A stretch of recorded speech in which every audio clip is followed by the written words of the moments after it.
हाज़रीन, अस्सलाम वालेकुम वरहमतुल्लाहि वबरकातुहू। वालेकुम अस्सलाम।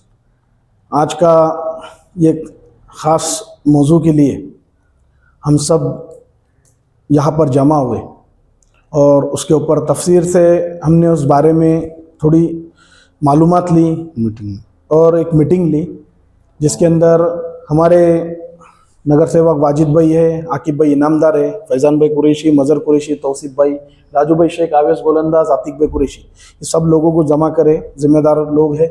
और बाकी भी सब लोगों को हमने बुलाए, जो पॉसिबल थे वो लोग पहुँचे, कुछ लोग बाकी काम में। तो जुन्नर मुस्लिम संगठन की जानिब से एक नई कैंपेनिंग अभी मुहिम एक चलाने वाले हैं, जिसके अंदर SIR ये एक ज़िम्मेदार बहुत ही ज़रूरी चीज़ है, जिसका डेफिनेशन से अब पूरी तफसीर से जो मालूमात है वो हमारे नगर सेवक वाजिद भाई इनामदार वो SIR के बारे में अपने को पूरी तफसीर से मालूमात देंगे कि SIR ये क्या है और ये करना क्यों ज़रूरी है, और इसके हमारे आने वाले फ्यूचर के अंदर मुस्तकबिल में हमारा, हमारे बच्चों का और हमारे घर वालों के लिए ये क्या फ़ायदेमंद है और आगे ये डॉक्यूमेंट्स हमारे लिए कितने अहमियत रखते, इसके बारे में मैं वाजिद भाई से गुजारिश करूँगा कि आवाम तक इसकी जो ग्रेविटी है, इसका जो महत्व है, ये आप लोगों तक पहुंचाए। वाजिद भाई इनामदार। अस्सलाम वालेकुम हाज़रीन। बराबर। SIR जो है, जिसको सर नहीं बोलते, वो डायरेक्ट SIR ये निवडणूक आयोग की एक स्पेशल प्रोसेसिंग है, जिसमें हर 10-20 साल के बाद ये रिवीजन करते हैं कि जैसे कि जो कुछ नाम डुप्लीकेट्स लगे हुए हैं, कुछ नाम में स्पेलिंग मिस्टेक हो गई हुई है, या तो कुछ नाम यहाँ भी है, बम्बई में भी है, पूना में भी है, 3 जगह नाम है। तो ये सब के वास्ते SIR जो है, निवडणूक आयोग जो है, ये एक मुहिम चला था, जिसमें ये पूरी सॉर्टिंग होती मतदान की, और इस प्रोसेसिंग को हमारे को सबको सामने जाना है। तो महाराष्ट्र में SIR चालू हो चुका है। तो SIR जो है स्पेशल इंटेंसिव रिवीजन, इसका फुल फॉर्म है, जिसके जरिए ये जो काम जो सौंपा गया है गवर्नमेंट के अपने निवडणूक आयोग के जरिए, ये अपने जुन्नर में BLO नेम थे। हर यादी, भाग क्रमांक यादी जो है अपने जुन्नर शहर की, जितने भी भाग क्रमांक यादी है, उनके सबके लिए एक BLO की टीम उन्होंने नेमे है।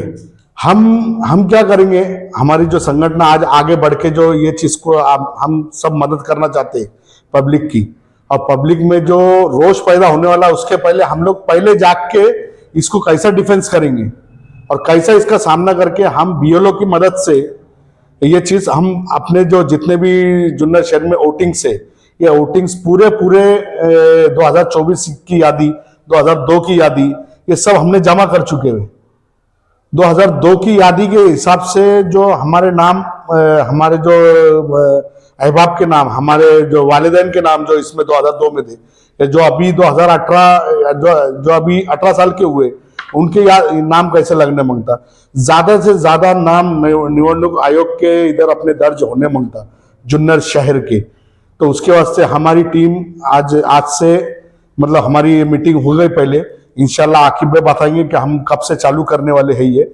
लेकिन मेरा ये कहना है कि ये प्रोसेस करना क्यों जरूरी है, इसकी महत्वता क्या है, जैसा अहमियत इसकी क्या है। जैसा आपने देखे होंगे, सुने होंगे कि राजस्थान में 10 लाख नाम कम हो गए, इधर 20 लाख नाम कम हो गए। अभी वेस्ट बंगाल में तो बहुत सी न्यूज तुम सुन रहे हैं, क्या कि कई लोगों के नाम ही नहीं दिख रही। तो वहां के लोगों की कोताही हुई, जो वक्त पे जागे नहीं और उन्होंने ये चीज को सीरियस लिया नहीं, और वो कोताही करके उन्होंने बोले क्या होगा, जो होगा वो देखेंगे। ये आलस की वजह से और ये निगलेक्ट करने की वजह से पीछे रह गए। इसमें जानबूझ के अपन सोच रहे कि जानबूझ के उड़ाए नाम है ये, लेकिन हमारी जो जिम्मेदारी हमने पा लेना है। मेरा ये कहना है, BLO हमारे घर पे आएगा, हमारे को सर्विस देगा, उसको जो टाइम लिमिट्स दिए है, ये टाइम लिमिट्स 31 मार्च है या तो 8 अप्रैल है, ये भी कंफर्म करके बताएंगे। लेकिन ये BLO उसका काम करने वाला, लेकिन जितना हो सके उतना करेगा, बाकी रिपोर्ट्स गवर्नमेंट को, ये निवडणूक आयोग को सबमिट कर देगा, उसका काम खत्म, फेज 1 का काम खत्म। फिर फेज 2 का काम चालू होगा। अब ये बीएलओ का अधिकार निकाल के तुम्हारे निवडणूक आयोग की जो भी टीम रहेंगी उनको दिया जाएगा, जिसमें होने वाला ऐसा है कि वह अधिकारी तुम्हारे एक एक पॉइंट पे तुम्हारे से सवाल जवाब करेगा। तो अपने को फेज 2 में नहीं जाते हुए फेज 1 में जितने हो सके हमारे मतदार यादी में नाम लगना चाहिए।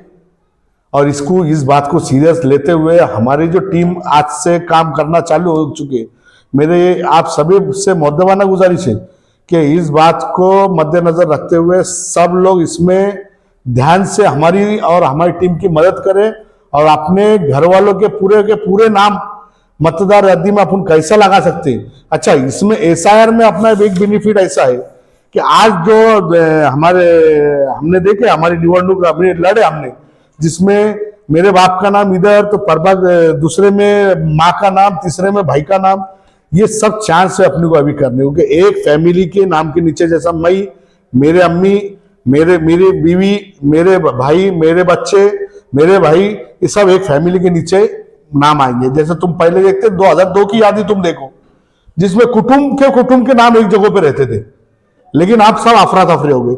ये सब अफरा तफरी को सुधारने के वास्ते ये जो एसआईआर गवर्नमेंट ने लाई है, निवडणूक आयोग ने जो लेके आया है, इसको हमारे सबको सामने जाना है और सबको इस बात की गहराई, इस बात को सीरियस लेके ये एसआईआर में हम कैसे जल्द से जल्द कंप्लीट कर सके, उसके लिए हमारी जो टीम ने एक फैसला लिया है कि अपन बीएलओ की मदद करेंगे।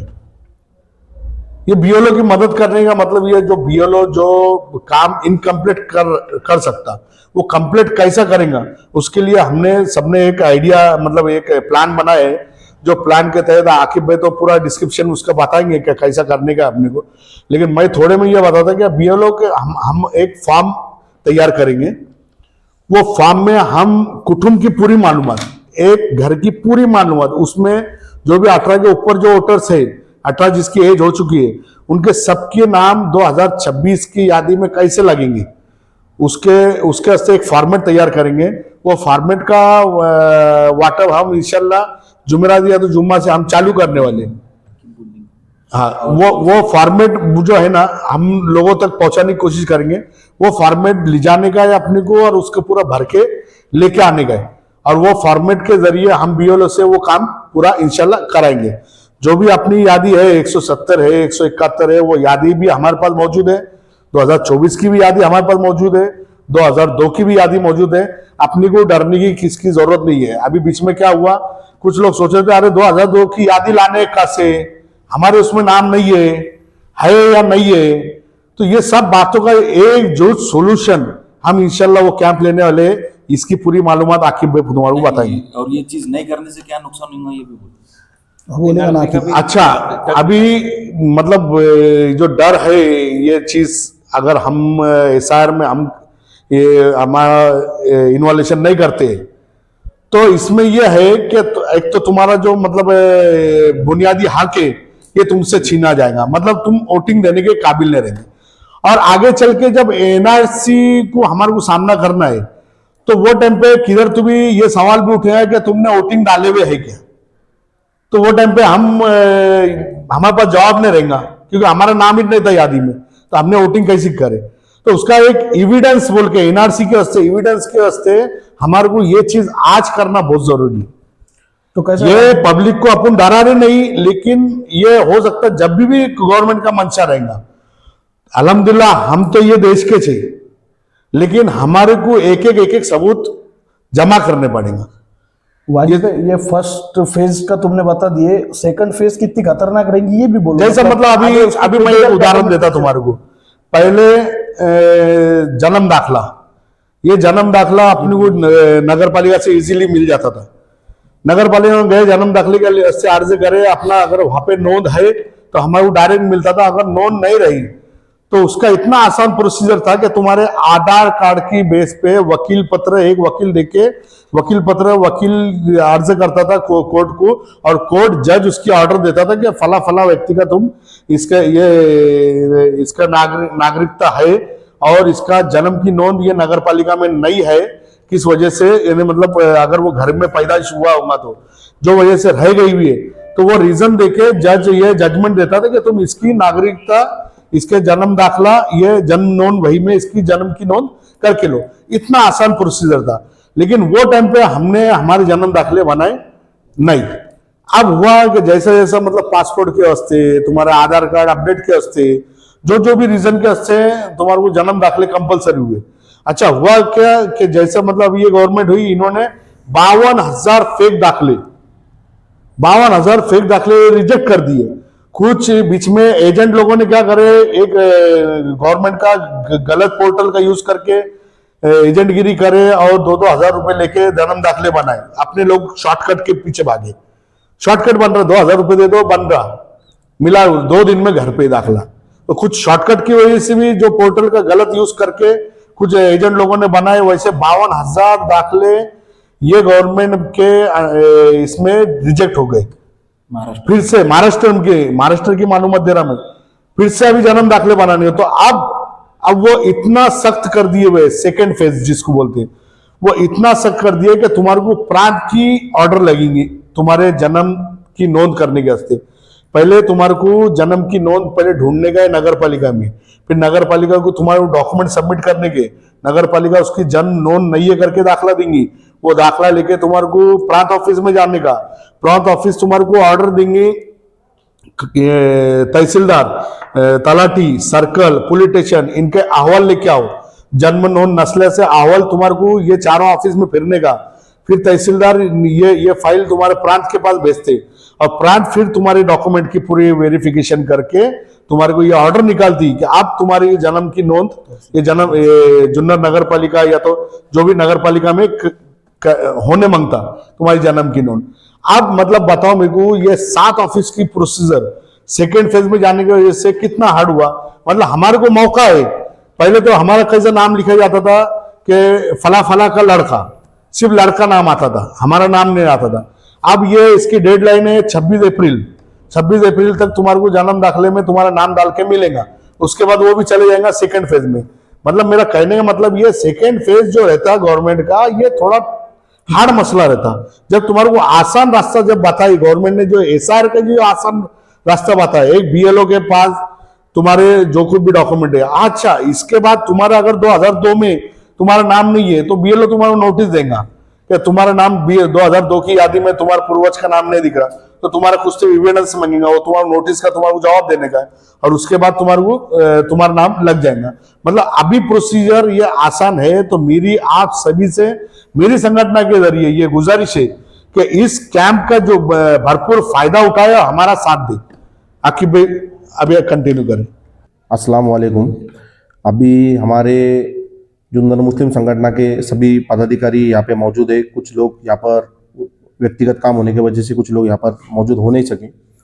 मैं आपको बताना चाहता हूँ कि मेरे पहले अभी तौसीफ भाई अतार और हमारे वाजिद भाई नामदार, इन्होंने SIR का जो प्रोसेस है ये किस लिए सब ज़रूरी है, ये आपको डिटेल्स में बताने की कोशिश हमारे तरफ से इधर आपको हुई।